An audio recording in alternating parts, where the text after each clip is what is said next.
people do. Don't give up now, we'll be there soon. My name is Wanda Vue, and I'm the ED of Bridging Across Mountain. We're a service that provide recovery and mental health support, and we're just so happy to be here serving our community today. We're at Arlington Hills Center, and we want to thank the Arlington Hills Center and the director, Teresa Littles, for giving us the space to service over 600 people today. So if you want to follow me, we can show you how our operation works today. So we have prepackaged items from all the people that registered. And then we also had a little bit extra toys for individuals who are walking in. Yep. And then so these are all our helpers for the day. They're gonna be sorting the numbers and bringing it out to the people. And then out here we have our drive-through lineup. We got the folks looking at people's numbers and figuring out their names, and then we will bring the toys out to them. And so it's been a really good day, and we're so happy the weather's nice. And just want to thank everyone for being here. Hi, how are you? Good job. Thanks for coming by. Yes. Let's have you start by just introducing yourselves, tell us your name, and then we'll just kind of pick it up from there. Thank you guys for interviewing me. I just want to say this first. It's my first interview, so give me some grace if I don't perform at my best. But yeah, so my name is Lee Vue. I'm 41 years old. I'm a program manager for Bridging Across Mountain, or BAM for short. We are a nonprofit. We service men and women who are in recovery, in re-entry. So recovery, what that means is individuals who are struggling with substance use. Mm-hmm. But recovery also applies to just everyday struggle, right? So yeah. Oh, I hear that. Oh, yeah. Oh, yeah. Yeah, so I'm in recovery every day. Yeah. So all of us, there was some kind of recovery in our life, but mainly we focus on individuals who have a substance use disorder, and we just trying to help them get back on their feet, by providing resource and support. We also work with youth. Our focus is personal development and leadership, but we do emphasis on prevention work too, just to educate our youth on mental health and substance use. And for me personally, when I was a youth,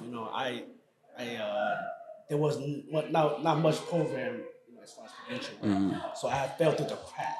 And so part of Bridging Across Mountain, what we do is we want to make sure that no kids fall through the crack. Yeah, perfect. Thank you for sharing that, man. Because I think you made a really good point about it's not just addiction, right? There's so many struggles, and everybody has their own demons that they have to fight, right? And then you guys are working with young people. That's amazing. Just because, I think sometimes when we think about working with the community and working with people in recovery, we don't always think about the young people and how do we prevent them, right? Recovery work sometimes implies that the work is done after the damage has already been done, right? But I think recovery is so key. And then you touched about your childhood and how you fell through the crack. Are you okay with kind of getting into that a little bit more and kind of speaking more about your journey? Yes. So, because you're 41. I'm 41. Yeah. 41. So you were a kid, 80s, 90s. Yeah. In the thick of it. In the rough area. Yeah, the thick of it. Okay. And explain what that era was. Yeah. So, I actually was born in Wisconsin. My family moved up here when I was 5. But when we came up here, and we stayed in a project in Minneapolis, so north side. Yeah. Yeah. So that's where the red brick buildings. Yeah, the red brick. It's gone now, but hey man, it's here. It's in here. We all grew up there. Yeah. I always tell people, man, that was like the funnest time of my life. Yeah. We just outside running around in the dirt. Hey, when you grow up in the hood, you don't know what the hood is. You're like, this is real fun. This is just life. This is nice. Yeah. Yeah. So my story that I always think about falling through the crack is it's something I teach my youth also. I also teach a youth program, a boys program, Boys of Hope. So I teach them that sometimes growing up, we and especially as Hmong American, we have an identity issue, right? Like we don't know who we are and Yeah. in this, and we have no direction. And our parents are first, they're immigrants, so Yeah. it's hard for them to kind of figure it out too. So I got with the wrong crowd, just hanging out with the older guys and Yeah. just got caught up. But now that I look back and what I teach my youth is that, I learned how to be a gang member before I learned who I really was. Yeah. Yeah. Yeah. That's how they get you. They get you Yeah. young. Yeah, so I never had a chance to know who I really was. Never had Yep. a chance to explore my hobbies or what I like. Right. And, I came in and they're like, "Oh no, you a liar, you're a gang member." Yeah. And I just ran with that. Yeah. Never, Yeah. never had a chance to explore who Right, I who was as a Lee is. kid, Yeah, yeah. So I emphasis on that on my youth, like, hey, trying to help them find who they are so they don't fall into some of these gangs or outside group. Yeah. Yeah. And do you think that's like a big part of the reason why young people join gangs is just this like a lack of identity where they're kind of searching for So the gang feels as like a sense of Yeah. identity. yeah. And then Yeah. you think that's like a big part. Yeah. Like I could definitely see that for sure. Yeah. Exactly. I think growing up, because we didn't talk about identity too in Hmong cultures, right? Like, who are you? My parents never asked me, do what you love, like be who you Yeah. are, right? They're like, actually, you're supposed to be this upstanding citizen. You're supposed to be perfect, right? And Yeah. you're like, I don't even know how to do that. Right. How? Yeah. Show Yeah. me how. Yeah. Exactly. And in the 80s and 90s, like there wasn't as much of this like Hmong freaking pride as there's now. Like if you and representation now, if you look at it, man, they've got Hmong words on. I mean, we're in East Side St. Paul right now. We've got Hmong stores on every corner. We've got Hmong words on bulletin boards. On the bus? Yeah, on the bus. The mayor is Hmong. Like, back in the 80s and 90s, it was just like, yeah, we didn't have any of that. So yeah, you struggled between like, man, who am I? And like, who can I relate with? And yeah, what's my story? So yeah, I definitely resonate with that a lot for sure. Yeah, so like, me personally, like growing up, I never like, oh, I want to be a gang member. I want to hurt people. Okay. I want to do all of this. But, growing up, these were my friends from my same neighborhood. Yeah. And Yeah. we all joined the game because, we didn't know who we really was. Yeah. And we just joined the game. But, honestly, I can say that, why I was, running the streets. It never occurred to me that, oh, I'm out here causing trouble. Because to me, I was just on an adventure. I was just having fun. I hear Yeah. you. Yeah, but Yeah. having fun to other people, it's like, yo, you breaking the law. Yeah. Okay. As a kid, you didn't know that loitering was a thing, Yeah. right? Yeah. You're out here just standing on the street and Yeah. they're like, that's illegal. What? Yeah, so we break into a car, and we're like, oh, but to us, it's like, oh, we're just taking a car for a joyride, but it's Yeah. like, oh, you stealing a car, but for us, Yeah. we're like, we just want to have fun. So Yeah. growing up, that's a thing that we did for fun.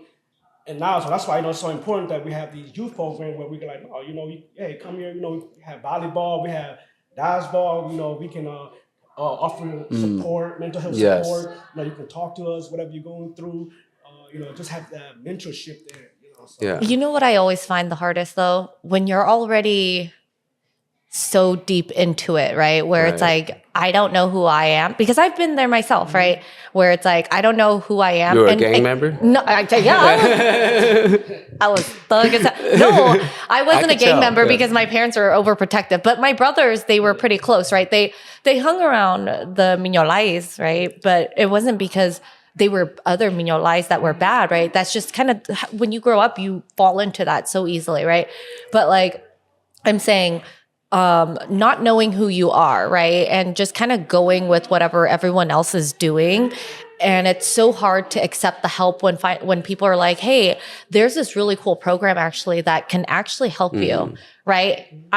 When I'm in that place already of like, I'm too cool, I don't want to join these types of programs, right? So how do we intervene before they get too far, right? Because we don't want them to finally realize, later in life, like I had all these missed opportunities. Right. Right. So what are you guys doing and how do you target those such vulnerable populations? Yeah, so we work with our clients. So most of our clients are justice involved, meaning that they've been through the system, like Ah, prison, and they also are recovering from substance use disorder. So and they also have children too. So we also Yeah. we focus on that population Okay. because we know that if your parent went through the same system, there's a high chance of you Right. or going back, following, going to get involved in Yeah. the system. So what we do is we focus on that population. Okay. So most of the youth in your youth program, their parents are involved in BAM in some way or form. Yes, they either clients Okay. or volunteers. Okay. So that's awesome because then it's like a catch-all. Like it's something that the whole family can be a part of. Yeah, so Right. we are BAM. That's one of our motto is that we want to be a family centered You focused. said one of the things you didn't get a chance to do as a kid was discover yourself. Who are you now? Where did you discover that? How did you how did you come to this enlightenment? Because you don't go from gangbanger to just all of a sudden hey man, I want to take care of the community and take care of kids. What happened? Yeah, so it's a long story. So We got a long time, yeah, so so top one, then I actually ended up going to prison. Okay. For a really long time. is it? Oh, are you okay with saying the time or? Yeah, so I'm okay saying with the time. So I did 18 years in prison. So I went to prison when I turned 41. 18. Yeah, so 41. yeah. So I turned 18. I just turned 18. And, I caught a case that I went to prison for 18 straight. wow. But before that, I also did like 3 years total in like the juvenile system. Okay, so How old were you when you went to juvenile, if you don't? Yeah, so 12. 12. Okay. 12. Yeah. Yeah. Sorry. I just been in and out of the juvie system. The longest I ever did in juvenile was 14 months. Yeah. So 41, you spent half of your life in there. Dang. You know what? But your hairline looks good. And you Yeah. you don't look 41 Better at than all. mine, man. Before I came out, I had a full hair, but you think that it's hard inside to come out here. I'm like, oh my god, Man, so You're like, put me back, put me back. Yeah. so much responsibility. But I won't trade for anything. Yeah, there you go. So like, were there systems in prison that helped you kind of discover who you were and who Lee really is? Yeah. So in there, my first 10 years in there, I was just a part of just running with the crowd in there, just doing what prisoners do, Tupua, Yeah. still kind of live that lifestyle in there. Yeah. But even though while I was doing that, part of me is like, hey, that this is, you're gonna get out one day, and it's not gonna take you anywhere, right? So, Right. I met one of my friends. He's an African American guy, and he had this program in there called Power of People, which I'm still part of. Okay. So he said, hey, you gotta go to that class, and because they it's a good class. At first I rejected. I was like, no, because in prison, you've been to so many classes and they're all the same. So Go ahead. yeah, so I didn't sign up, but he signed me up. Yeah. Anyway, Okay, so yeah. I was just sitting in my cell, and they're like, hey, you got a pass. So I went down to I went and got my pass, and I went down to class, and I sat there, and a guy named his brother Shane. So he was talking about how to be a man. Oh, Yeah. we love So, that. Yeah. We love that. That's what the podcast is about. Yeah. We need Brother Shane on Yeah. the So podcast. but his concept of it is so unique. Nothing I'd ever heard of, and Yeah. and it just captivated me. And he's such a charismatic guy too. So he's been very entertaining too. And I just told Brother Shane, I'm like, hey man, I need what you got. And he said, man, just keep coming. So I've been rocking with Brother Shane and Power People for the last 15 years. Look at that. Look at that. Yeah. That's You know, amazing. I just want to get a shout out to him because without him, Shout out, Brother Shane. Power the people. I won't be, in this position I'm right now. And the funny fact is that when I came out, I was working at a factory making box. And he like, boy, man, you better quit. Hey, I taught you so much. You're supposed to come out here and be a leader. To your Yeah. Hey, there you go. Look at you. I try like, you're right. Yeah. I told my supervisor, like, hey, I'm quitting. Give my 2 Yeah. week notice. You're like, I ain't in this supply chain business. I'm here to lead. Look at that. And I love that. Yeah, that's so key to have, because you need people like that to believe in you, right? And sometimes, like, you talk about your youth and you growing up. It's sometimes we didn't have that. Like in Ebony, like they want to believe in us, but so then they just scream and yell and how to kind of engage us and how to inspire us. But to have somebody like that in your life that is so key, that kind of believes in you, even so much so that even though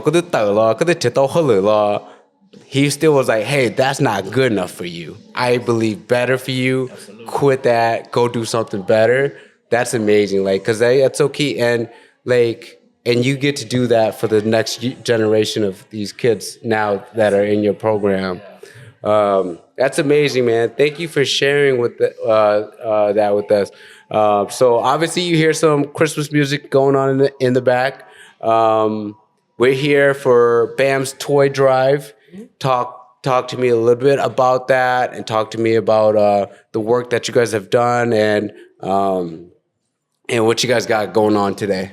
Yeah, so this toy drive is something that we wasn't really planning on, but at first we was just gonna service a small portion of our community, but then I guess somehow it got released on social media and everybody applied, but we were like, okay, but we were like, what, we're not gonna give up, right? Like, yeah. So we were just like, what, we just gonna do it. We're just gonna put our head down and do the work. Yeah. So we and first of all, I just want to thank my team. They work so hard. I want to thank the volunteers. I want to thank them. I also want to thank Toys for Tots, for giving us these toys that we can share with the community and give out.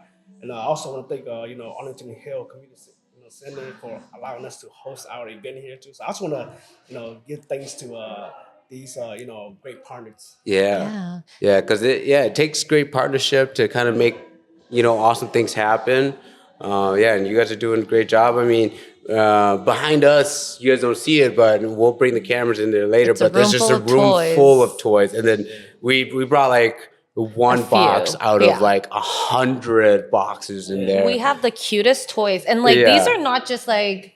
I know. I'm little tiny toys. Like, this is really cute. This is, I'm not saying the cost is what matters, but these are pretty pricey toys, right? Like, this one's sitting next to me because it's going home with me. I'm just kidding. And so, what does it mean for you to be able to kind of give back in this way?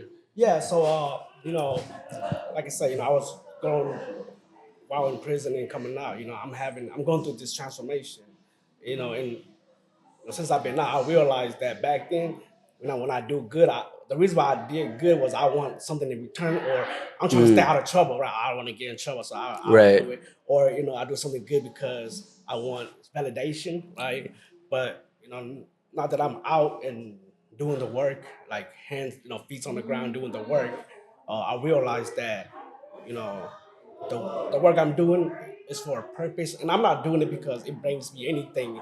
I'm doing it because it's my social contract, as a Hmong man, and it's my social contract to give back to my community, and I had to honor that. And now that when I do my work, it's intentional and purposeful. When I do it, it's because I see something wrong. I want to make it right, and I want to uphold my end of the social contract. So that's why I do the work I do and trying to give back. Not for any personal gain or anything, but just to honor my contract. Yeah, and that's be beautiful. A member to society. And if someone were in your position when you had just gotten out, what word of encouragement would you give them? Because we might have, this is going out on the internet. We don't know where these videos land, right? Yeah. But hopefully whoever's listening they might be in your position coming out of incarceration, right? And they don't see the light at the end of the tunnel. What would you tell them? Yeah, so I tell guys all the time, guys and women that you just got to know that you are valuable, important, lovable, and extremely powerful.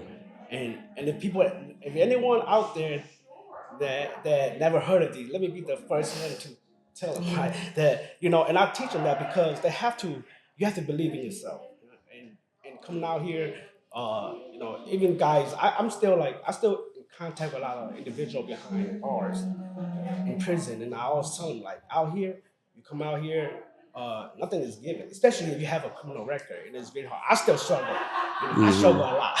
Yeah. But I tell them that just don't give up. Just believe in yourself. And I know it's cliche saying that. Of course, people say that, but I want them to really believe it. You gotta have that commitment. You come out, you gotta have a commitment to yourself. Right? To be the best you can be. And if they come to my men's group, I always teach what I teach. I teach personal development and leadership. Yeah. And I feel like sometimes a lot of us didn't get that at home. Yeah. Yeah. And that don't mean that now that we grown doesn't mean that we skip that. Right. Yeah. Ooh. That's facts. Right? So if you come to my group, I'll touch base on a lot of those fundamental skill set that can kind of set them up for success. Perfect. And where can we find this? Oh. Hey, his mic isn't hooked up. Oh, we're dumb, dude. I'm so dumb. No, I know it is. No, it's not. Oh, Just saw okay. Hey, we'll just here. We'll plug it in, and then So sorry. Oh my God. yeah. Okay, are we hooked up? Okay, you're not hooked up. Do you want to take a break and then come and do it again? I can get water. I can do it again. Nah, Yeah. Just get over it. Yeah, So or otherwise, sorry. okay. Okay. Why does it? I was like, why does your cord? Well, it's good. That's my practice run. Yeah, there you go. Yeah, we got My warm up. your dry run. Oh my God.